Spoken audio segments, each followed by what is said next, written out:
மாற்று மின்பெருக்கம். இந்த அணு உலை என்பது அணுகுண்டு மேல் அமர்ந்திருப்பதும் அணு உலைக்கு அருகில் குடியிருப்பதும் ரெண்டும் ஒண்ணுதான் என்று நான் சொல்லல, அணு விஞ்ஞானிகள் சொல்றாங்க. இது செர்னோபில்னு ரஷ்யால 1986 வெடிக்குது.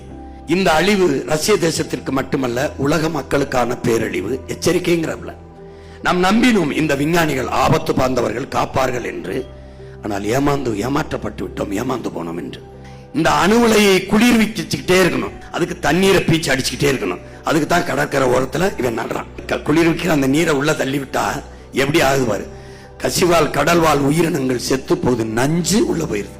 இப்ப இந்த தண்ணீர் இப்படி போகுதா? இப்படி போய் இந்த புல்லு முளைச்சிருதா? இந்த புல்லைய மாடு தின்றுதா? பாரு, மாடு தின்றுதா? தின்னுட்டு பாலை கறக்கிறமா? ரத்தத்தை முறிச்சு பாலா கொடுக்குதா? அந்த பால்ல நெய்ய செஞ்சுட்டனா, நெய்ய இப்படி கண்ணாடி பொத்தல ஊத்தி வச்சுட்டனா, மூடிட்டனா, விளக்க இருட்டு விளைச்சு அணைச்சிட்டனா, பகல் மாதிரி மின்னுது பாரு. பாரு, தண்ணி போய் புல்லு முளைச்சு மாடு தின்னு பாலா வந்து நெய்யாயும் அந்த கதிர்வீச்சு குறையல.